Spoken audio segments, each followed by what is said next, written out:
यानंतर ज्या वेळी हिमालय संकटात आला त्या त्यावेळी सह्याद्री धावून आला आणि हा महाराष्ट्राचा सह्याद्री कधी दिल्लीच्या पत्ताजवळ सुटला नाही. ते हा सह्याद्रीचे पुत्र माननीय शरदचंद्रजी पवार साहेबांकडे नजर हात उंच करून पाहिला.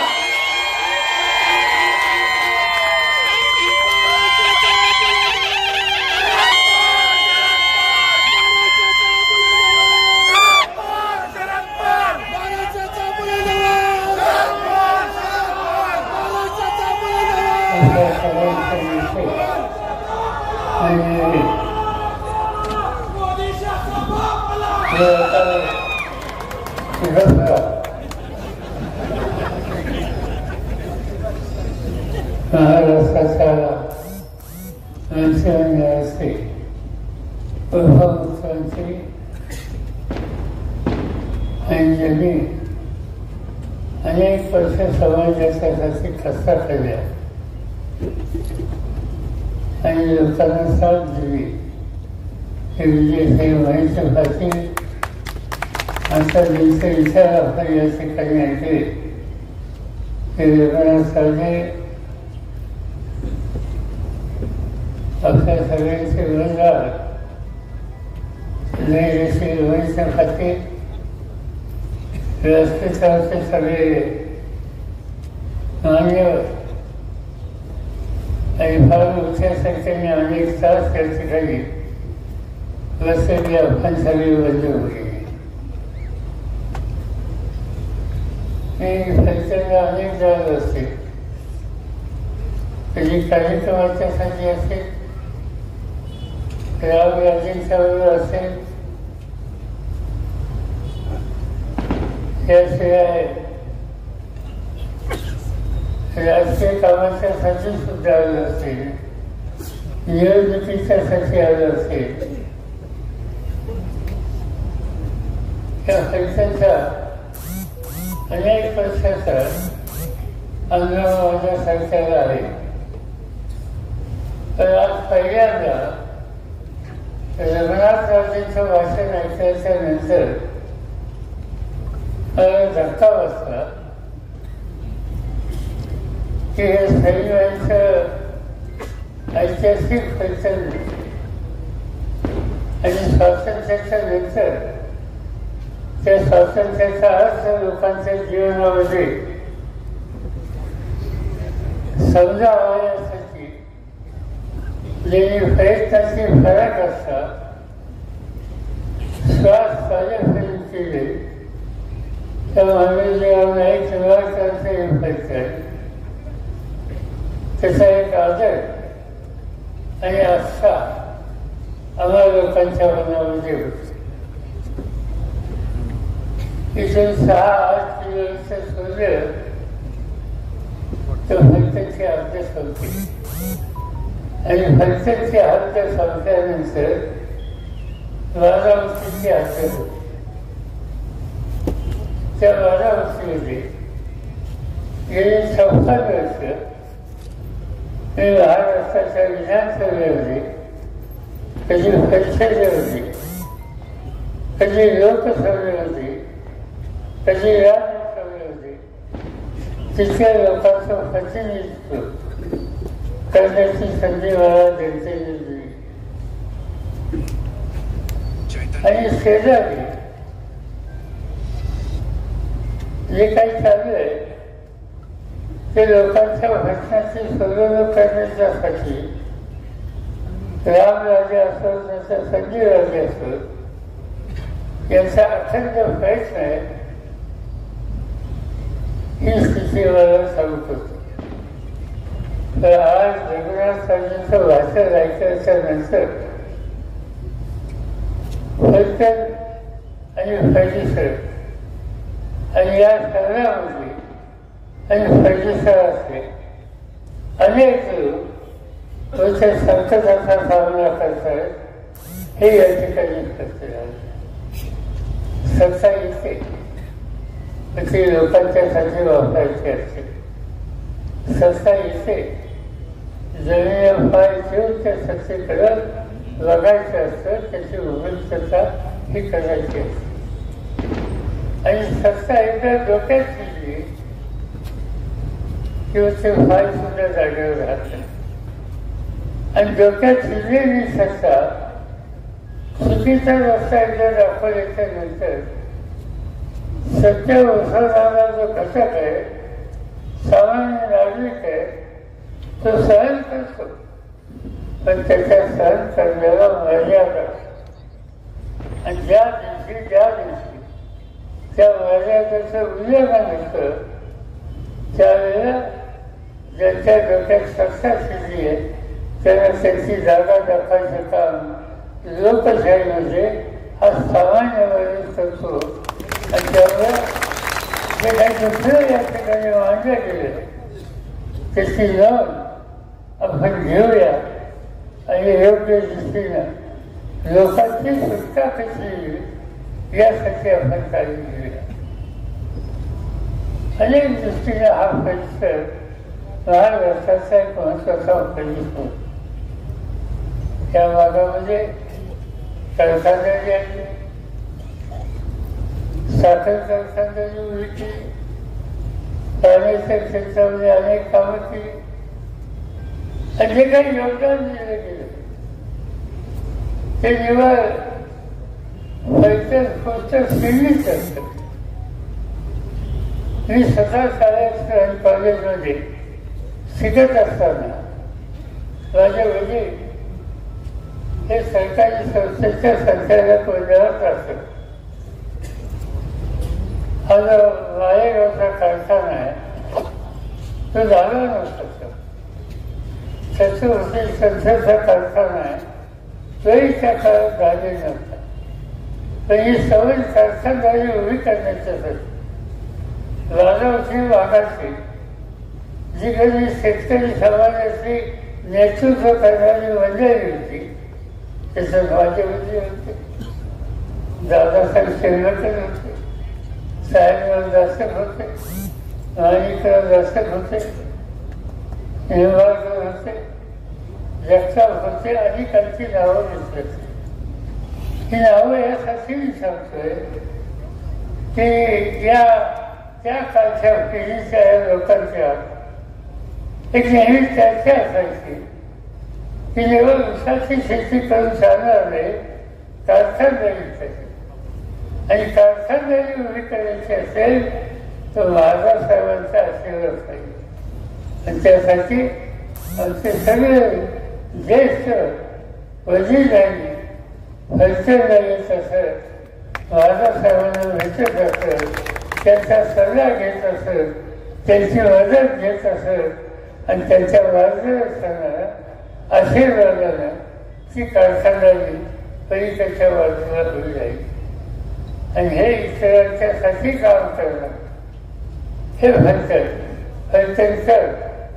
संस्था आणि शिक्षण नेतृत्व विधायक कामाचा आदर्श म्हणून आम्ही या सगळ्या गोष्टीकडे बघत असतो. आणि त्याच पद्धतीने आज काहीतरी वेगळं शिक्षण त्या सत्तेचा गैरवापर होतो.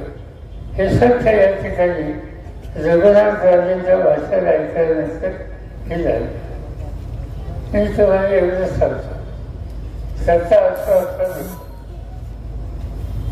लोकांना यातना द्यायचं काम कुणीही करत असते, ते कोणत्याही पदावर करत असते, तर अशानं योग्य प्रकारचं मार्गदर्शन ऐकत असतील तर आणि ऐकत नसतील तर योग्य प्रकारचा धडा हा शिकवण्याची वेळ आता आलेली आहे.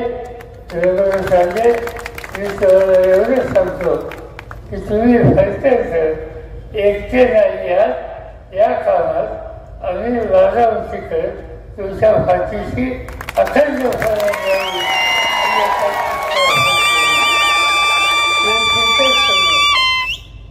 विकासाची कामं असतील, राजकीय क्षेत्राचं काम असेल, अन्य सत्तेचा गैरवापर होतो असं काही शिक्षा असेल, त्या सगळ्या कामांना आम्हा लोकांची मदत ही तुमच्यासाठी आहे. गेली काही वर्ष आपण ठरलेल्याने एकत्र काम करतो माझ्याकडे राज्याची जबाबदारी आहे, राज्याचं नेतृत्व करण्याची संधी, राज्याचा कारभार सगळ्यांना घेऊन चालवण्याच्या संबंधीची जबाबदारी. आणि मला आनंद आहे की त्या काळामध्ये आजूबाजूच्या सरकारांची मदत घेणं याची आवश्यकता होती. आणि सोलापूर गेलं तर विजयदादांचं सरकार गेलं, माझ्या मंत्रिमंडळात केली होती. सातारा बनल्याच्या नंतर रामराजेंची शासन आणि रामराजेंचं वैशिष्ट्य होतं की मूलभूत प्रश्नाचा सखोल अभ्यास करायचा आणि त्याच्यातून त्या प्रश्नाची सोडवणूक कशी यासाठी खबरदारी घ्यायची. हे काम त्यांनी अखंडपणाने केलं. मग तो पाण्याचा प्रश्न असतो, शासन चालवण्याच्या संदर्भात नवीन काही उपक्रम हातामध्ये घ्यायचे असतील त्या प्रत्येक गोष्टीमध्ये आपल्या हिताची जपणूक करण्यासाठी रामराजे असो, संजय राजे असो, या सगळ्यांनी सातत्याने प्रयत्न केले. त्यामुळं या भागाचा चेहरा बदलण्याच्या संबंधीची स्थिती आज या ठिकाणी झाली. आज काही वेगळ्या गोष्टीच्या संबंधी बोलावं असं मला वाटत नाही. निवडणुका आल्या, लोकशाहीमध्ये निवडणुका येत असतात. त्या निवडणुकीमध्ये लोकशाहीचं रक्षण कसं राहील आणि सामान्य माणसाच्या हिताची जपणूक कशी राहील याच्यावर लक्ष केंद्रित करायचं आणि ते करण्याच्यासाठी आम्ही लोकांनी प्रयत्न सुरू केले. मला आनंद आहे की त्या प्रयत्नाला सर्वांचा आणि सामान्य लोकांचा पाठिंबा मिळतो. आज या ठिकाणी आपण राज्य चालवण्याच्यासाठी सर्व महाराष्ट्रामध्ये एक वेगळं चित्र तयार करण्याची काळजी घेतो. वेगवेगळ्या भागात लोकांना एकत्रित करणं आणि त्यांचं सहाय्य करून त्यांच्या सामुदायिक शक्तीने भागाचा, जिल्ह्याचा, राज्याचा चेहरा कसा बदलता येईल यामध्ये आम्ही लोकांनी लक्ष घातलेलं. देशाचे प्रधानमंत्री आज सातारा जिल्ह्यात येऊन गेले. मी चौकशी करत होतो. कराडला अपेक्षा अशी होती की कराडला गेल्याच्या नंतर महाराष्ट्राचं नेतृत्व त्यांनी केलं आणि स्वातंत्र्याच्या चळवळीमध्ये आयुष्याचा उमेदीचा काळ त्यांनी केला. देशाचं नेतृत्व करण्याची संधी मिळाल्यानंतर पण देशाचं संरक्षण असो, देशाचं गृह खातं असो, देशाचा अर्थ खातं असो, देशाचं परराष्ट्र खातं असो, या सगळ्या ठिकाणी आपलं कर्तृत्व दाखवायचं काम या महान नेत्यांनी केलं.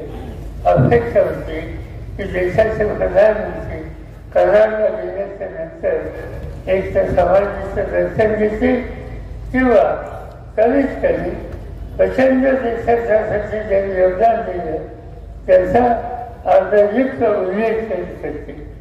पण या दोन्ही गोष्टी घडल्या.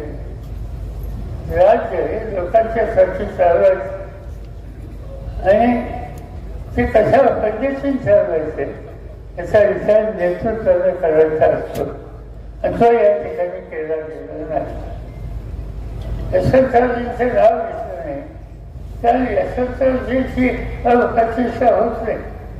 तर अशा महामानवाचं दुर्लक्ष जी व्यक्ती करते तिच्या संबंधीची चर्चा ही अनुकूल होऊ शकते. आणि म्हणून आज या देशामध्ये, या राज्यामध्ये एक वेगळे राज्यकर्ते आले. एक प्रकार असा होता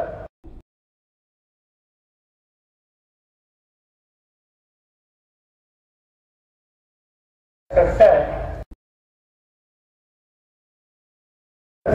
बरोबर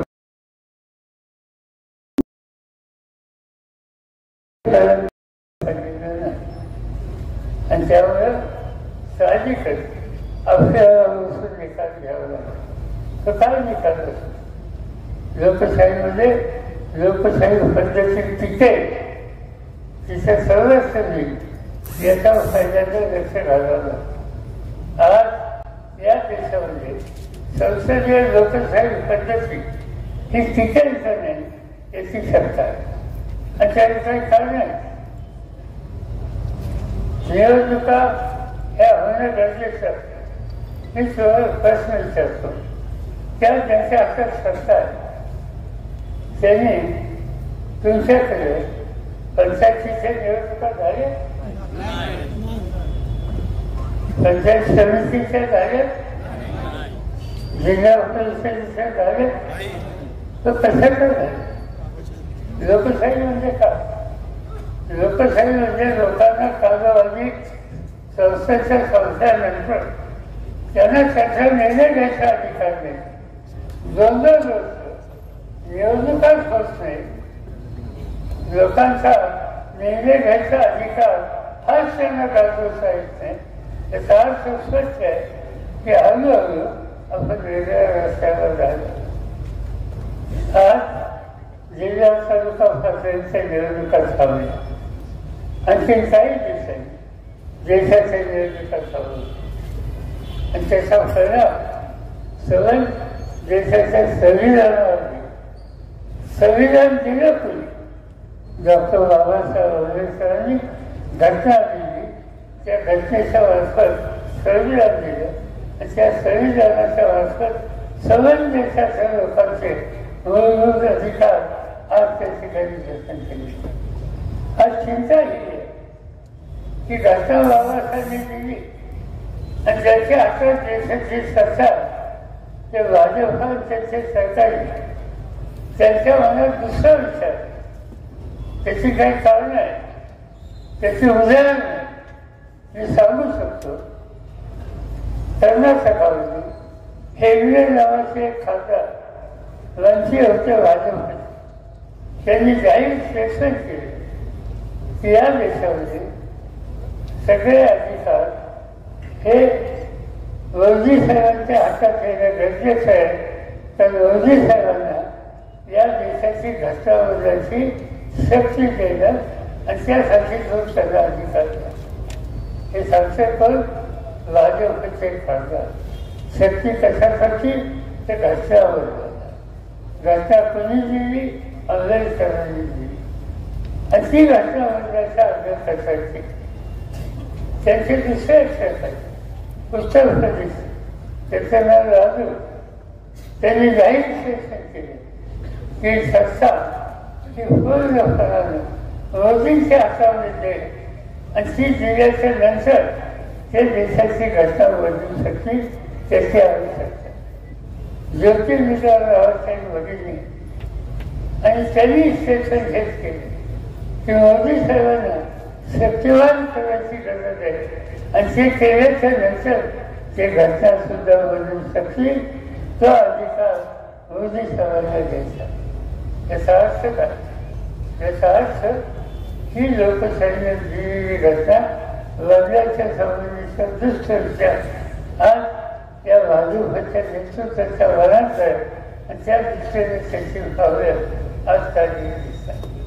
माझी तुम्हाला सर्व देशाच्या जनतेला अंतःकरणापासून विनंती आहे. काय वर्षाची आम्ही किंमत देऊ पण देशाच्या घटनेला आम्ही हात चालू नये. देशाची घटना आम्ही करत नाही. बाबासाहेबांनी दिलेला विचार हा आम्ही कधी सोडणार नाही.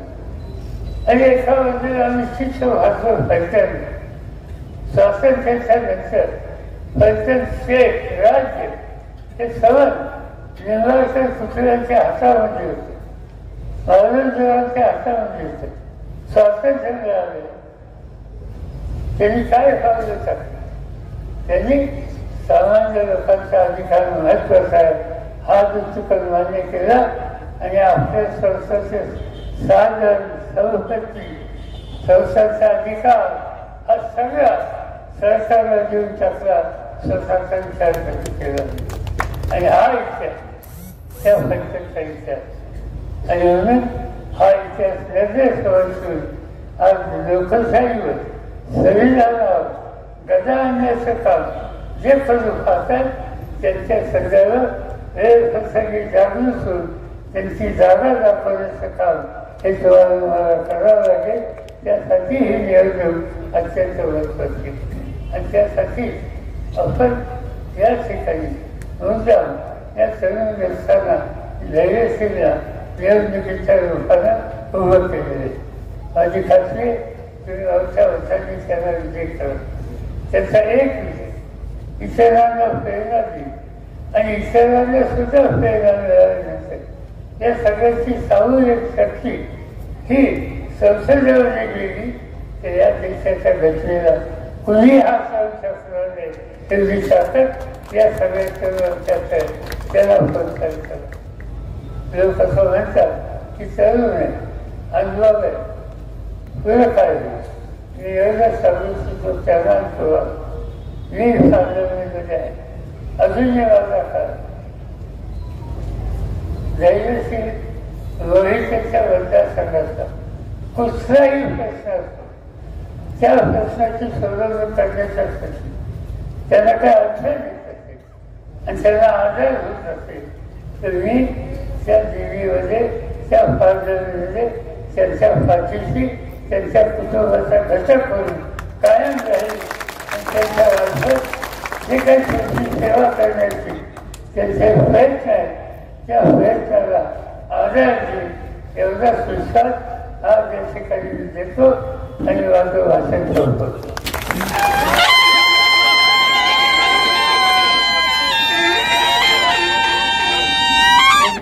सांगायची झाली की फलटणला आलो आणि सुवासिंग भेटले नाही असं कधी घडलं नाही. दुर्दैवानं की आज आपल्यामध्ये नाही पण त्यांचा श्वास चालू असेपर्यंत त्यांनी नेहमीच आम्हा लोकांचा आमच्या पक्षाचा सहकार्याचा हिताचा विचार करू. जीवनामध्ये अशा विचाराचा सहकार्य देणं हे भाग्य होतं. दुर्दैवानं ते आज आपल्यामध्ये नाही आहे पण त्यांचं स्मरण आम्हा लोकांना कायमचं राहील.